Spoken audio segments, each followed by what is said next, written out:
Welcome into the Gramlich and McLean podcast, presented by Ingles, the official supermarket of Gramlich and McLean. Week 7 was an interesting one, Mac. We only had 6 games, but some of these games didn't go maybe as we thought, even though you and I both said Pitt, Florida State was going to be intriguing for a lot of reasons. So I personally, hello, my friend, I think we should start Pitt, Florida State, but you were maybe wanting to give Georgia Tech some love early. Well, it's just where do I want to be mentally, for the whole episode? Do I want to be kind of, upset and aggressive? I kind of have this sinister look, this uplighting that I have going on here in Charleston, South Carolina. Or do I want to be happy and excited? I don't know.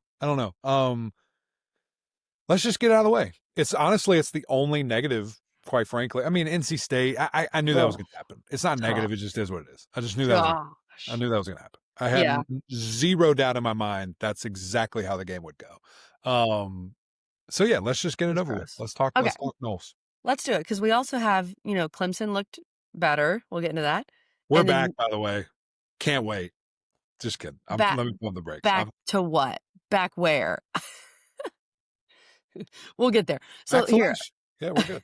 Let's start with Florida State. Oh, my goodness. This was kind of the typical Mac and I text each other during a game and say, why can't the ACC have nice things, right?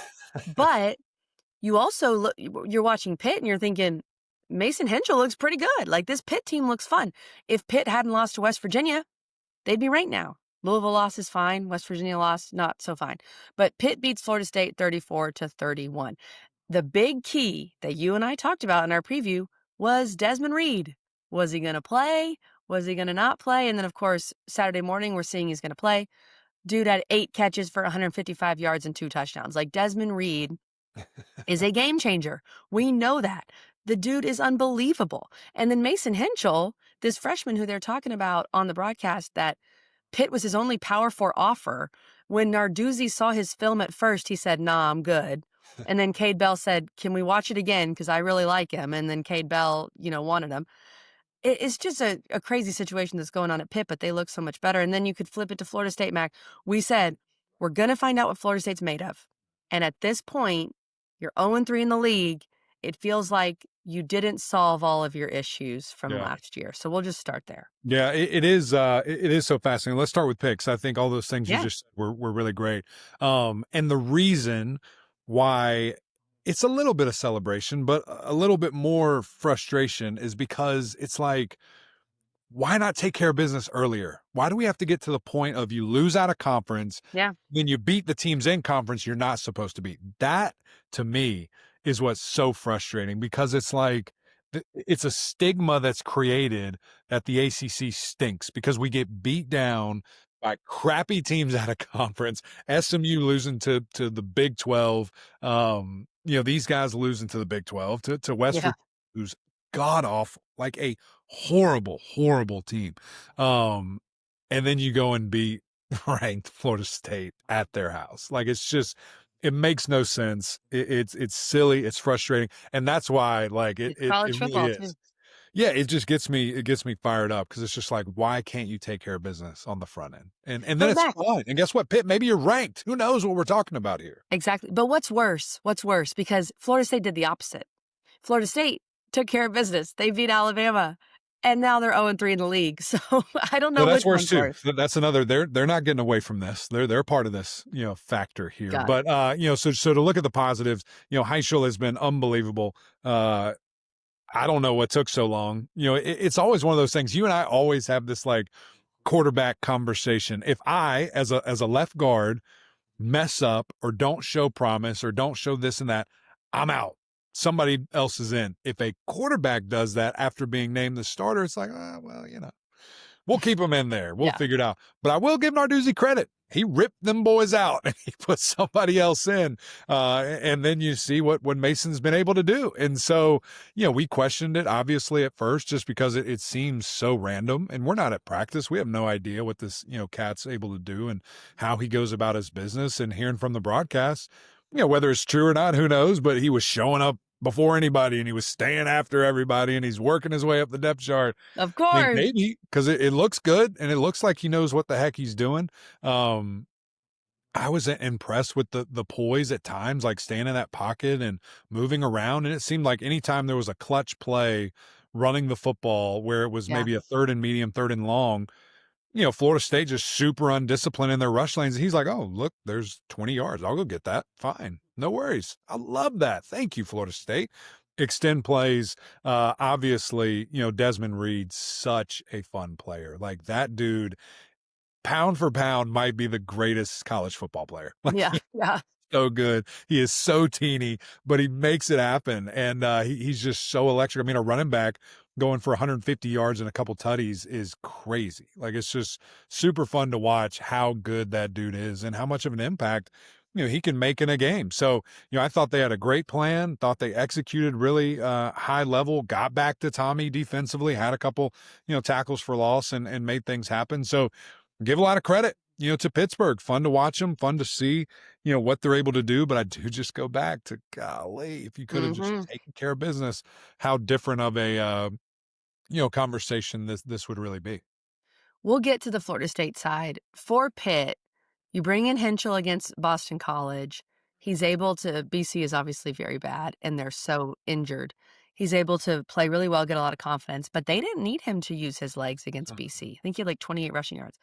So, to me, it felt like Florida State either didn't expect it or didn't respect it, his legs and his ability. Well, you don't know anything about Or him. maybe we just don't know. Yeah. He's got one piece Yeah, of tape that's on the him. other thing. He You didn't have run. one piece of film.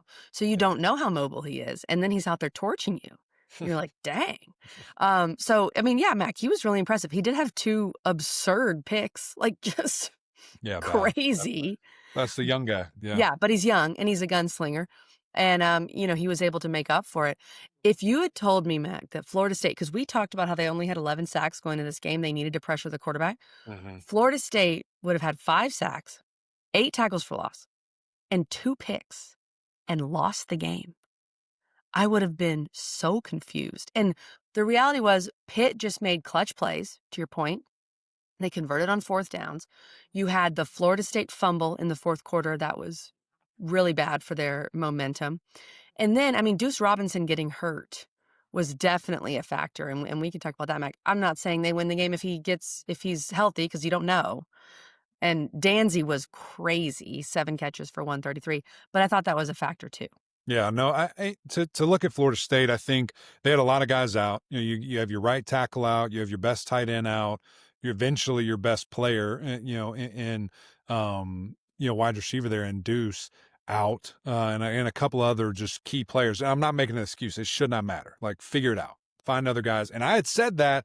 We've been saying that for a couple weeks, like, this is great that you can throw it to Deuce, but who else can you throw it to? Like, who else can get involved and make really clutch plays? Because there was a pretty monumentous clutch drop that I believe it was Danzy had that Deuce catches probably 10 out of 10. And they moved the chains and they could, win the game there. So I do think it's super unfortunate and it's super weird. And listen, fans are nuts. Listen, like that Alabama game happens and everybody's like, oh my God, Mike Norvell is the greatest coach of all time.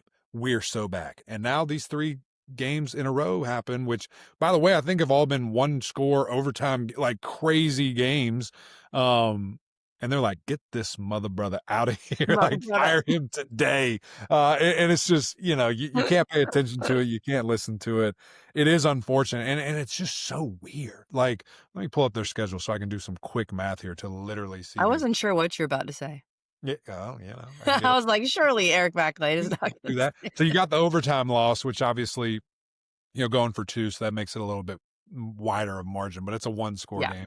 Miami, you lose by 6. Again, getting blown out, you come rushing back. And then these guys, you lose by 3. It's not like you're just getting beat down like you were a year ago. It's not like the product looks horrific. There's clearly growth, but there clearly needs to be more growth. When you win 2 games to go to this, it's hard. And I'm not sitting here making excuses because they should have won. And that's frustrating, and especially how good they looked against Alabama. But it felt like, in regards to against power teams, that was as good as they've looked. And Mhm. it's been this little bit of a decline. Again, against power teams. Obviously, the 2 weeks after that, they looked unbelievable as well. So, there's, you got to figure it out. There's different goals that you can have, and you talk about frustration and anger and things of this nature. And, who knows with legislation, does that 5 for 5, kind of rule come in? Mm. Where Tommy gets an extra year now, and is he back next year, or are you just looking at how you grow and do things of that nature? So it is super frustrating, Knowles, and I get it.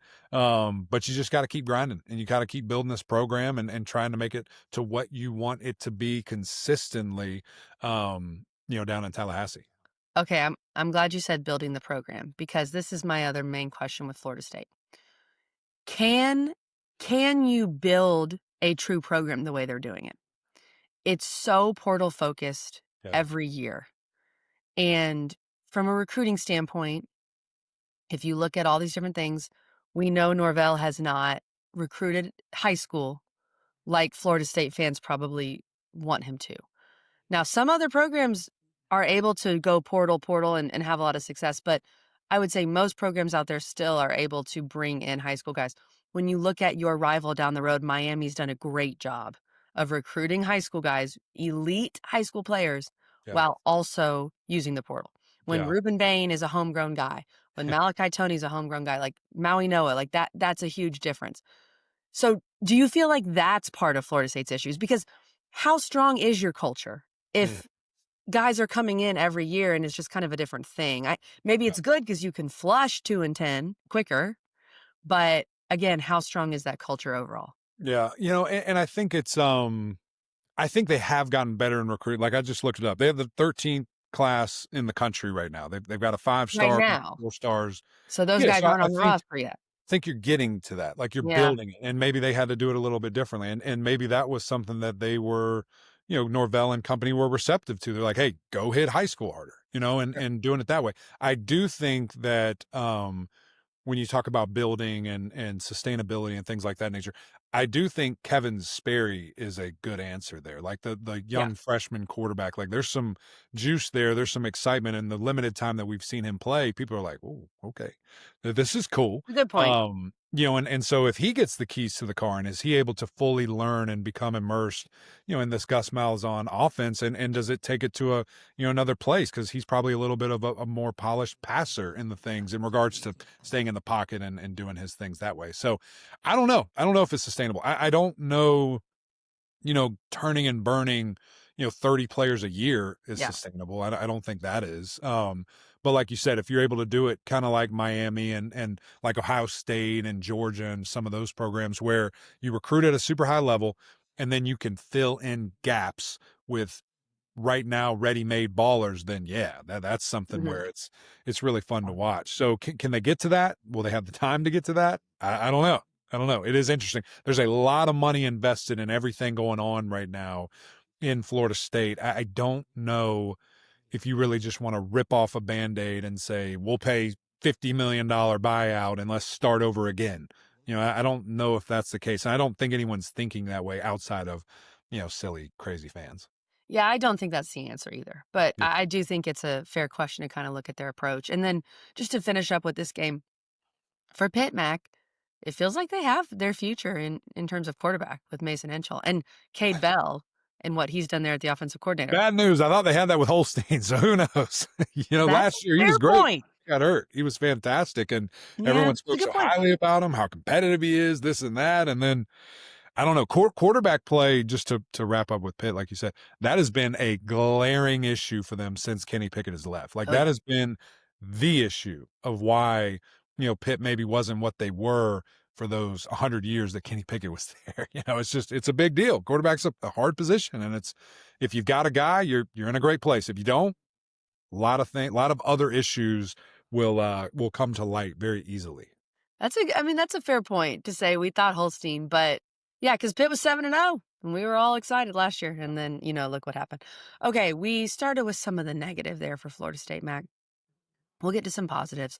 Before we do that, let's get to a message from our good friends over at Ingles, and then we'll talk Georgia Tech. Did you know that Ingles sells a huge variety of organic items? Or that they run their own dairy? Or that they only serve USDA choice and prime meat? Did you know that they have more local craft beer than any place else? Or that they have Energy Smart stores? Or that they professionally slice and package imported cheese from Europe?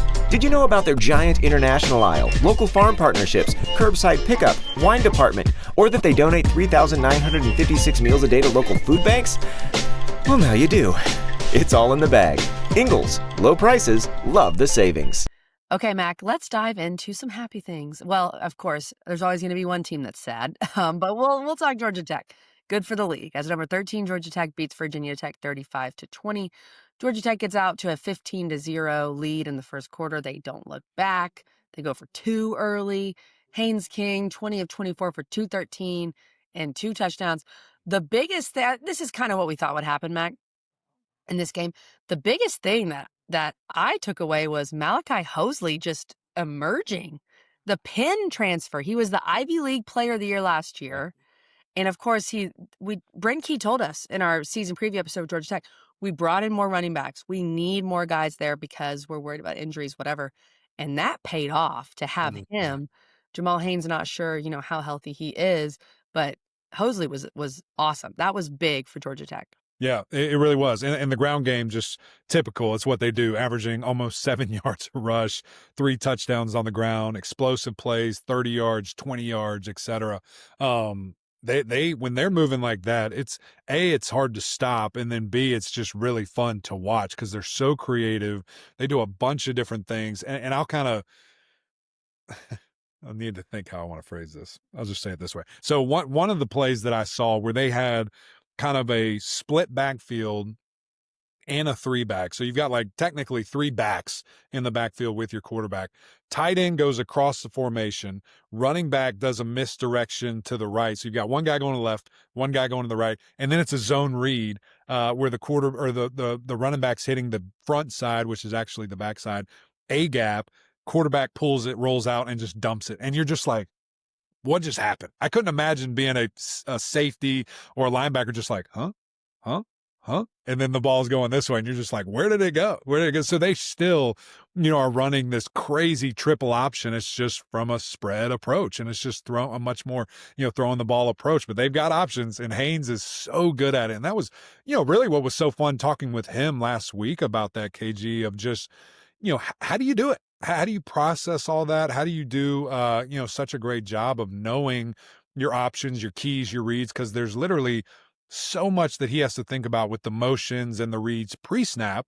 And then you do it again on the post-snap because there's even more misdirection coming on the back end. And so I'm always so impressed watching that. And when they get it going, it is truly a thing of beauty. But you're right. Seeing a guy and Hosley there step up, not having, even though they still ran it a bunch, but Jamal and Haynes King there have to run it 20 plus times each. Having that third horse in the stable is going to be key, for them, because it's been all about injury, all about health for Georgia Tech. It feels like these last 2 years. And having a guy to supplement that, having receivers you trust to get the ball to more where you can throw the ball a little bit more, just feels like a really fun recipe, for success for this team. So I love their mindset. I love their attack, running it 41 times, for almost 300 yards there. Really, really impressive. But also the efficiency through the air with Haynes King. Like that's what I wanted to see more of because I knew Virginia Tech was going to load up the box. I knew that they were going to try to take that away, even though they could not. And how could they throw it? And Haynes was close to perfect, with a fun touchdown to his tight end, moving around, getting guys open, some really clutch plays, some screens down the field a little bit. So I love that. I loved everything I saw from the offense on yesterday afternoon. Absolutely. I think having that third guy, like you said, Mac, is huge. And Brent Key did a great job of going and getting him in the portal and ensuring things up there. Quick start for Georgia Tech, which is what we wanted to see. That was much better coming out of the bye week. So different than their start against Wake Forest, which was huge for them. They looked like maybe not the number 13 team in the country, because maybe the number 13 team beats Virginia Tech by a little more, but that's being nitpicky. Sorry, Georgia Tech fans. They looked really good.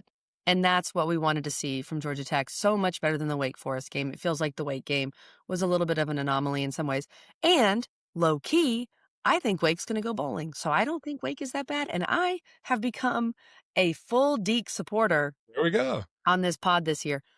Virginia Tech, Mac, they reminded me a little bit of the Boston College team we watched last night, too. Like, you're just so beat up and you have so many injuries. Of course, BC still has their head coach.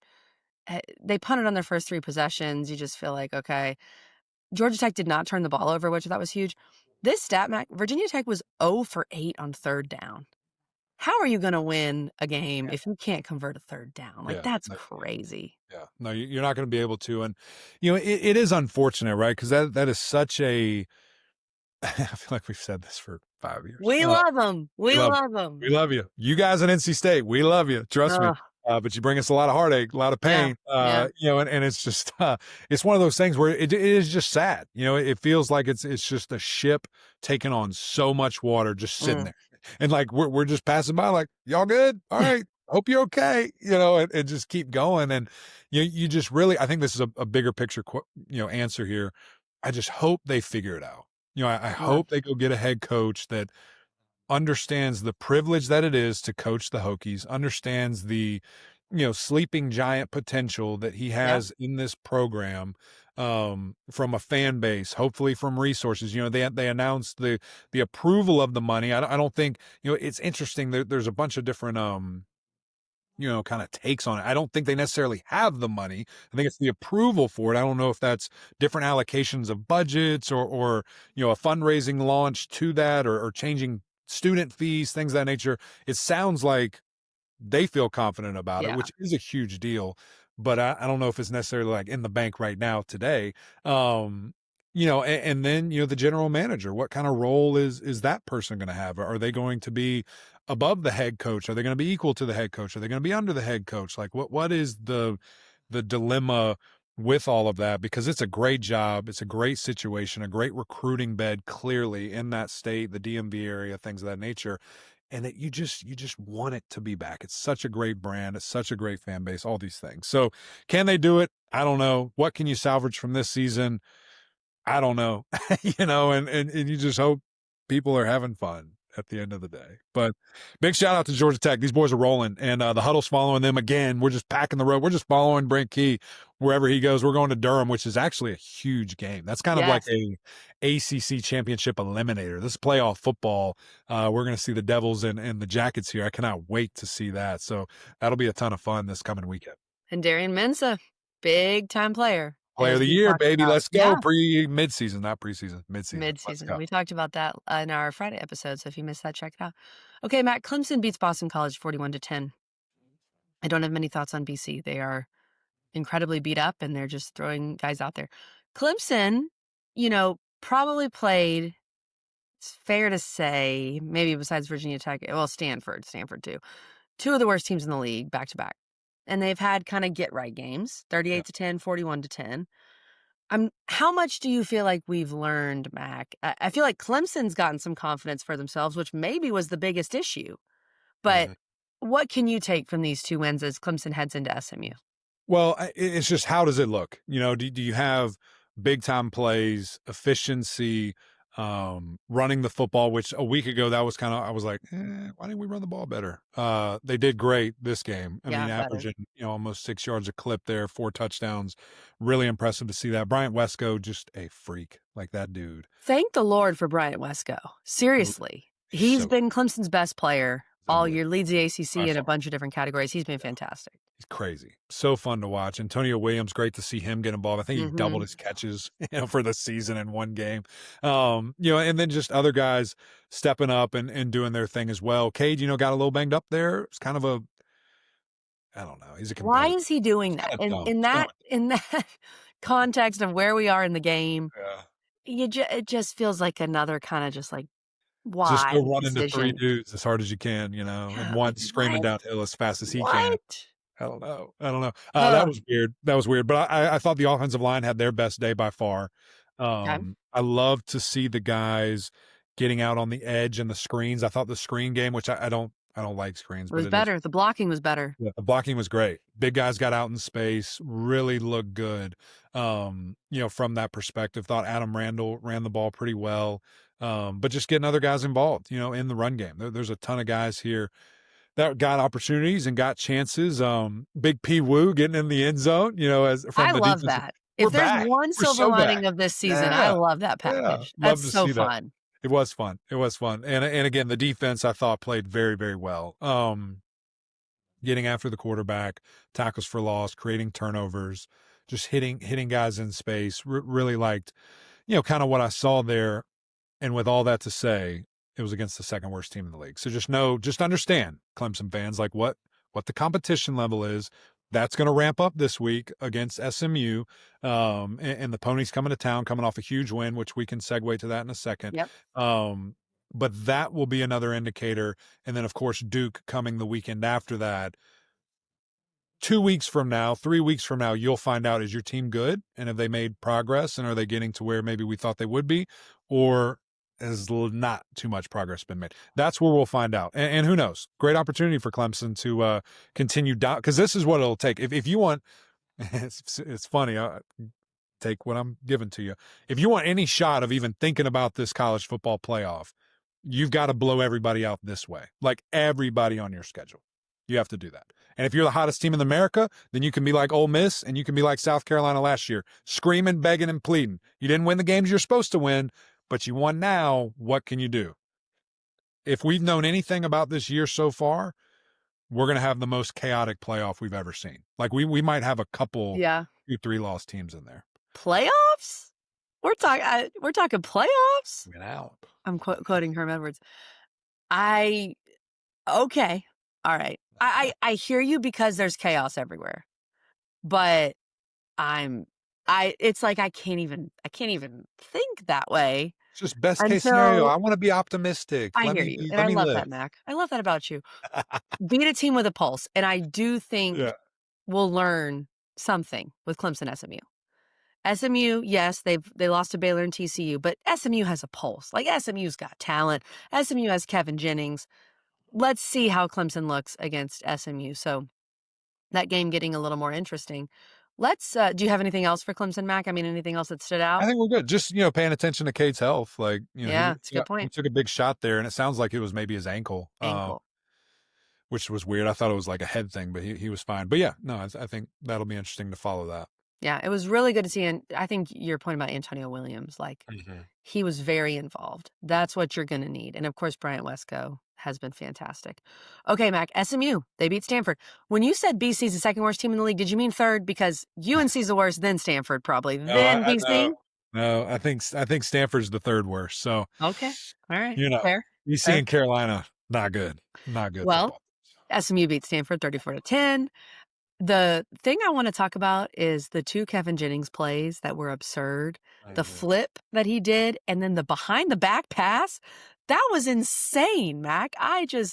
And no turnovers, no interceptions for KJ. He was 22 of 30 for 247, 2 touchdowns. Loved it. Thought he played really well. And then the SMU defense. Now, SMU's been able to get some confidence too, because they've played two really bad teams back to back, Syracuse without their quarterback. SMU defense, 6 sacks, 8 tackles for loss. That's a really good sign for SMU going forward, giving up just 10 points. But the behind the back pass, Mac, that was crazy. He's a fun dude to watch. I don't think there's any question about that. And it was good to see him like get back on track, like you said. And the no turnovers was my biggest thing. Like, can you just continue to do that? Can the pass defense do better? Which they did. I mean, they played really well. When you throw it 40 times, and only give up sub 300 yards, that's a big deal. That's pretty good to see there. So you saw some progress there. You saw some improvement, from those guys. I was a little bit concerned in the run game, outside of that 90-yard rush, that they were held in check, big time. And they only ran it 20 times, but still there was little to no, yards gained from any other play running the football outside of that big one. So that's going to be an interesting matchup to watch in this next game as they come to Death Valley there to play Clemson. But, just a team that not as similar to Clemson, but similar to Clemson. There was a lot of expectation and, not quite meeting it now, but it's a whole new world for them because they're undefeated in a conference. Like, they've got any and every goal in front of them, and it's not far-fetched at all, trying to get to Charlotte and do your thing that way. So these guys have a massive opportunity. They've never, ever, never lost an ACC conference game in the regular season. So they're feeling great. They're feeling great. And really, I made the point last year. Now, there was some about last year. There were some different reasons to that. There was a quarterback change. Team got kind of different, looked kind of different with KJ at the helm there. But my feelings of SMU are very similar to what they were at this time a year ago. So the Ponies can get hot. Like I said, they're undefeated in conference to this moment, and they control anything they want getting into the ACC championship, getting into the college football playoff, and we'll find out. Teams should get better as the season goes on. That's what we want to see. That's what we hope to see, and certainly a great opportunity for them this next weekend.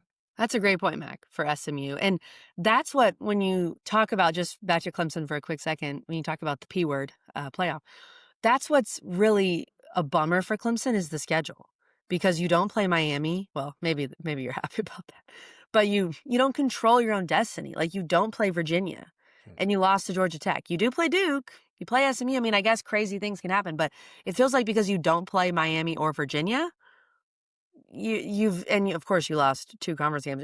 If Clemson had just found a way to win one of the 2, Syracuse or Georgia Tech, you're feeling in a whole different world. Sure. But ifs and buts. That doesn't matter. Okay, Mac, I'd like to talk about my Wake Forest Demon Deacons very quickly, and then we will talk about NC State, sadly, for 2 seconds. The Deacs beat Oregon State, who's terrible, 39-14, but they beat him with their backup quarterback, and they had to travel 3,000 miles. And Deshaun Purdy was pretty darn good. He passed for 4 touchdowns. Damon Claiborne, 16 carries, 144 touchdown. Love him. 0 turnovers for the Deacs. They did have 12 penalties. Got to clean that up. But here's my point with the Demon Deacons. No one gave the Deacs a chance to go bowling this year, including you and me. They have 4 wins, and they have Delaware and North Carolina left on the schedule, amongst other teams that there's winnable games out there, the other games too. But Delaware, UNC, got to win 2 to get to a bowl. I would be so impressed if the Deacs end up bowling. Yeah, no question. And this is where we had a little bit of the debate of the Coach of the Year award comes into play, because is it an award that you give to somebody that did something you had no thought that they could do? No business doing, or is it given to the coach that's the best coach on the best team? There's so many different ways to look at it. Jake Dickard might be getting close to being in that conversation. In the discussion. He might be in that discussion if these guys go bowling and if they're able to do the things they are, just because there was such a low bar that was set that we just didn't know. With a lot of guys leaving, changing of coaching staff, how is this going to work? All these different things. They've looked fantastic, and it was great to see Purdy coming in and dealing. Played very, very well, pushing the ball downfield, had some really explosive plays, 55 yards, 52 yards, 20-plus yard throws. Love that, and love seeing guys score the football through the air. And, of course, Damon Claiborne, which all year we have said is one of the best players in the country, like one of the best backs, and the speed that guy has. I mean, he has multiple guys. He's kind of zigging and zagging, has multiple guys had angles on him, and he just hits it straight through both of them. Does a really great job there. Huge play. I think that was that 66-yard play that he had. He's so fun to watch. So, yeah, I love it. This is incredible, what the Deacs are able to do, how they're able to do it, and I'm glad you're fully on the train. You're driving the train. You're the conductor up there. I am. I got my little hat Get you a on. top hat for next episode. Well, my mother-in-law is a Deac, so I know. I always like to see the Deacs do well. And I just love that Damon Claiborne stayed at Wake Forest. I think that's really special and really cool. Mac, for our last segment of depression, brought to you by Roback, GM20. Use our code. They've got NC State gear. Number 16, Notre Dame beats NC State 36-7. Mac, I think we're officially on to basketball season in Raleigh. They're going to have 2 very good teams. The women are going to be fantastic. Yeah. CJ Bailey threw 3 picks. The craziest thing, Mac, and stop me if you've heard this before, NC State ran for 51 yards on 28 carries. Hard. Hard to win. Hard to win when you do that. You have no balance. And listen, what did we say? Go back and listen to our episode Friday. CJ Bailey, Hollywood Smothers have to play Hollywood. perfect. They have to be superstars. They have to do crazy things. And give Eddie Royal a little bit of credit. He said, well, they have been, and they still have losses. And I said, well, I'm not talking about those games. I'm talking about this game. And I'm talking about not turning the ball over, which you do 3 times. You know, you get sacked and hit a bunch. This is kind of how I thought this game would go, to be honest. And you looking at the other side and looking at CJ Carr, who was fantastic, pushing the ball downfield, 350 yards almost, couple of touchdowns. Running game wasn't overly impressive, but enough. I mean, Jeremiah Love flexed his muscles a couple of times. Price did the same kind of thing there. But at the end of the day, just overwhelming, and Notre Dame continues at home in the regular season to be able to, kind of dominate the ACC there. So interesting spot, for NC State. And it's weird because I did have that moment, KG. I had 2 moments with them where I was like, I don't think they're going to do anything. And then you start diving into the roster, see them in practice, see the body types, and you're just like, well, I think they have a lot of talent here. I think they can. I love CJ. Still think he's a superstar, or a star, can be a superstar. And then you kind of get tricked a little bit, and it's kind of the same old stuff. I did not think the defense would be as porous and as bad as they've been. But changing of guard, new defensive coordinator, things of that nature, it is difficult to do there. So maybe you're right. Maybe they're fully on to hoops there in Rileywood, which is a shame because I love that team, love that coach, love that fan base, and it stinks. Kind of similar to Virginia Tech in a little bit. I agree. I'm with you on that. Mac, we've got, I think 3 games to me are so interesting next week. Louisville, Miami on a Friday night. Spooky. 7 o'clock, ESPN. Yeah. Georgia Tech, Duke, which you guys will be at, and SMU, Clemson. Very intrigued by those. And then Florida State, you're going out of Stanford. Like, you need to win a conference game. First conference win in 400 days. Is that what it is? Their last conference win was Cal.